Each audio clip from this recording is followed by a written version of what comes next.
نحمده ونصلي على رسوله الكريم أما بعد فأعوذ بالله من الشيطان الرجيم بسم الله الرحمن الرحيم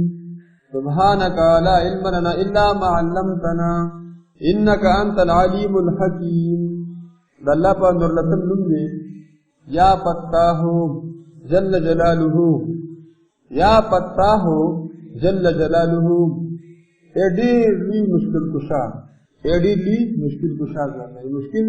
آسان ان کیا مشکلات لڑکون کیا علماء کرام رضی دیری فائدے ذکر کری دی وہ فائدہ بچدارا کم انسانوں کم نرنا زنانا خپل لاس سینه منی کی دی اور سبا من نفسو سار من ذکر ذات لاس سینه منی کی دی او یا جللہ یا فتاح جل جلالہ دا شمار یو تمام 71 پیری ذاتی ہوئی یا فتاح جل جلالہ سار مانزنا بس لکه فرض مزگی کنا سار فرض رضا ذات سینه منی کی دی او یا پیری ہو یا فتاح جل جلالہ رخ المعمول جوڑ کی ویددل کا اللہ تعالی روحان کی آدھے بدا حق بلال مرگلتیا با اللہ تعالی کی ازلب نرم شی ازلا اغا صفوالی بے ختم شی کنا قبر و داخرت نمیری گی و اللہ نمیری گی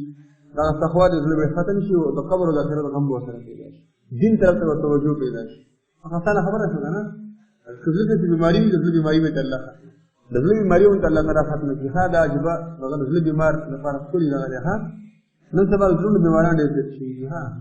څنګه ډېر شي د دنیا غم او فکر ډېر شي ها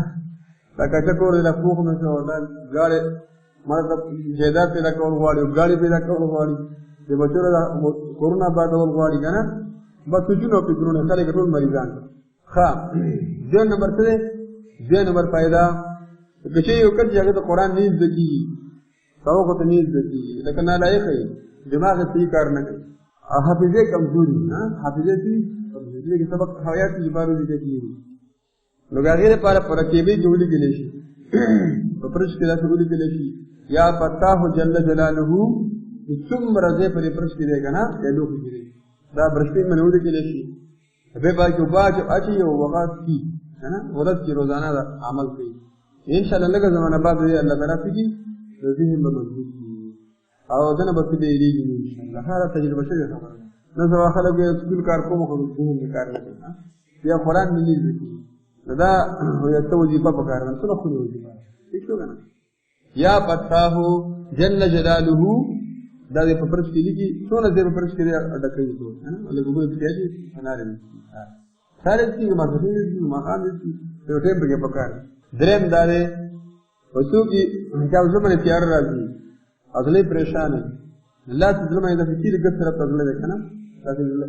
وہ پیری دی وہ یا فتاح جل جلالہ یا فتاح انشاءاللہ ازلا آغا تیاری بے اللہ خاتم ازلا خفران بے اللہ خاتم باز وہ حضور داتی خفا ہوندی نا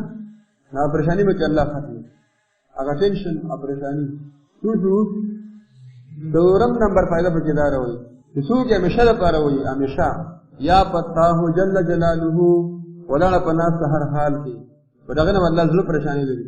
او هغه ته فتوحات دروازې کلاو دي هغه په هر کار کې الله تعالی ولا کوي دي چې په هر کار کې او ځنه دې ځنه به هغه پریشانی ختمي